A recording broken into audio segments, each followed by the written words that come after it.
Bonjour à toutes et tous, Cédric Gégou, tête de liste du défi citoyen de Soyaux. Écoutez, c'est avec grand plaisir que je vous retrouve par l'entremise de cette vidéo, au sortir de cette crise sanitaire qui malheureusement n'est pas totalement terminée, mais également au sortir de cette longue période de confinement, en espérant que chacun et chacune d'entre vous vous portiez le mieux possible. Cette première vidéo sera la première d'une série de 4 que nous allons publier au fur et à mesure sur nos réseaux sociaux, et donc qui nous permettra d'arriver à cette fameuse date du 28 juin prochain, date à laquelle, vous savez, se tiendra le scrutin du second tour des élections municipales 2020. Alors cette première vidéo, que nous avons voulu intituler « Reprise de contact », aura pour vocation à vous rendre compte de ce que nous avons essayé de faire pendant cette période si particulière. Voilà la question de qu'est-ce qu'un collectif comme le nôtre pouvait faire, pouvait agir dans l'intérêt de la commune, dans l'intérêt de Soyaux. Et donc, nous avons agi, nous avons travaillé, nous n'avons jamais perdu le contact. Nous avons agi d'une part en tant que citoyens et citoyennes, tout simplement, mais très concrètement, peut-être d'ailleurs tout comme vous, à savoir en s'occupant d'un voisinage qui parfois pouvait représenter une vulnérabilité particulière par rapport à ce satané virus, en rendant service, en essayant de prêter main forte pour faire des courses, en prenant des nouvelles par téléphone d'un entourage ou de personnes que nous connaissions et qui étaient en situation d'isolement. Ça, c'est une première chose. J'imagine que ça a été de même de votre côté.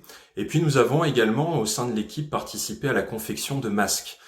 D'ailleurs, quand on prend le temps de regarder ce qui s'est passé, il a été assez remarquable et admirable la capacité de chacun et de chacune d'entre vous, de pouvoir vous transcender, vous mobiliser. On voit bien que lorsqu'une crise apparaît, eh bien, nous sommes capables de nous adapter et d'y faire face avec bienveillance. Je pense que c'est quelque chose d'éminemment important qu'il nous faudra garder à l'esprit, notamment pour la suite, car malheureusement, le futur qui se présente devant nous est rempli d'incertitudes et sans doute d'immenses difficultés à venir.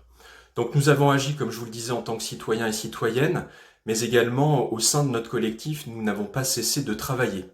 Nous avons travaillé en proposant des contenus via nos réseaux sociaux, des contenus plutôt sympathiques qui avaient vocation à mettre en lumière des techniques de relaxation et de détente, notamment en période de confinement, et puis et surtout, je dirais, des contenus pédagogiques, didactiques à destination notamment des parents, car ce qui a particulièrement marqué cette période si compliquée, ce fut justement de pouvoir assurer cette continuité pédagogique à la maison, accompagner nos enfants alors que les écoles étaient fermées. Je suis moi-même papa de 2 garçons et ça a été une période absolument remarquable en tout point de vue, remarquable parce que nous n'avions jamais eu l'occasion de vivre ce type de situation, et puis cela aussi nous aura permis et m'aura permis personnellement de passer un peu plus de temps avec mes enfants.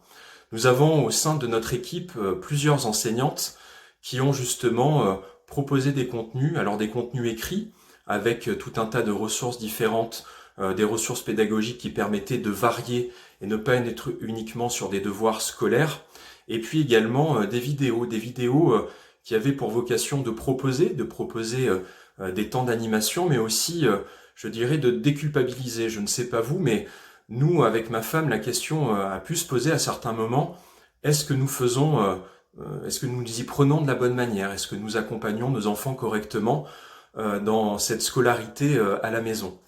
La réponse, elle est simple, nous avons fait de notre mieux et j'imagine qu'il en est de même pour vous.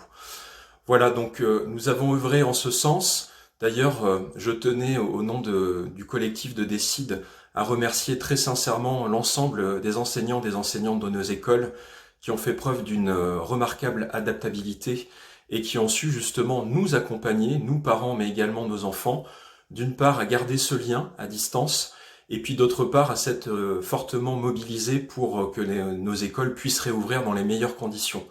Donc un grand bravo à vous et vraiment sincèrement merci pour votre abnégation. Ça c'était donc une première étape, et puis dans un second temps, nous en avons entre guillemets profité pour proposer via les outils numériques et notamment les visioconférences à nos professionnels de proximité, nos commerçants de proximité, d'avoir un temps de partage, un temps d'échange alors qu'ils rencontraient une difficulté majeure, à savoir ne pas pouvoir ouvrir leur activité. Alors, cette première visioconférence a réuni une dizaine de commerçants, principalement de l'avenue du Général de Gaulle. Bien évidemment, ce type de démarche, qui nous l'espérons la prochaine fois pourra se faire physiquement, en présentiel, a vocation justement à perdurer pour pouvoir continuer à échanger sur tout ce que nous avons pu débattre. Ce temps s'est voulu simple, mais concret, dans le sens où la plupart des commerçants ne se connaissaient pas forcément. Et puis, ils ont pu justement se découvrir un petit peu plus, partager, mettre en commun dans cette situation qui leur était si difficile. Et nous, au niveau de l'équipe, nous en avons profité pour leur faire remonter des informations que nous avions récoltées au niveau des dispositifs d'aide mis en place, particulièrement par la région Nouvelle-Aquitaine, mais également par l'agglomération de Grand Angoulême, également des informations qui provenaient de la Chambre de commerce et d'industrie. C'est un temps qui a été fortement apprécié et ça nous a donné d'autres idées, notamment de réitérer et de reproduire ce temps d'échange avec nos professionnels de santé paramédicaux installés en libéral sur notre commune. Et là, même constat, une dizaine de participants en cabinet d'infirmières, psychologues, kinésithérapeutes, orthophonistes, ne se connaissaient pas forcément et ont apprécié ce temps de mise en commun entre eux. Nous en avons profité pour faire le point sur comment ils avaient vécu cette période, comment ils envisageaient un retour, entre guillemets, à la normale, et puis surtout comment ils envisageaient le futur de l'offre de soins et de santé sur notre commune. Et donc tous sont en forte demande d'avoir des temps d'échange, de mise en commun. Et ça a été l'épilogue de cette première rencontre grâce au docteur Louis-Adrien Delarue. Rendez-vous a été pris pour que ce dernier les emmène auprès de confrères qui ont mis en œuvre une maison pluriprofessionnelle de santé. Voilà, c'est quelque chose que nous portons, vous le savez, depuis un certain temps, en tant que conviction, mais en tant que projet très concret pour notre commune, afin d'avoir une offre de santé en adéquation avec les besoins et la taille de notre commune. Voilà de quelle manière nous avons essayé d'agir le plus concrètement possible. Bientôt, nous tenterons de retourner vous voir sur le terrain. Enfin, je souhaitais conclure cette vidéo en vous disant quelque chose d'important et qui compte beaucoup pour le collectif Décide. Vous pouvez et vous pourrez compter sur nous. Vous nous avez fait l'honneur de nous accorder votre confiance à hauteur de 21% des suffrages exprimés au soir du premier tour des élections municipales et nous tenions sincèrement à vous en remercier. Et c'est bien cela qui a présidé à notre décision forte, celle de maintenir notre liste au second tour des élections municipales. Je vous en parlerai d'ailleurs dans une prochaine vidéo. Cette décision, pleine de cohérence, se veut être un gage de confiance et de constance. Donc, nous comptons vraiment sur votre mobilisation pour le 28 juin prochain. En attendant, prenez soin de vous, je vous dis à très bientôt et vous remercie pour votre attention.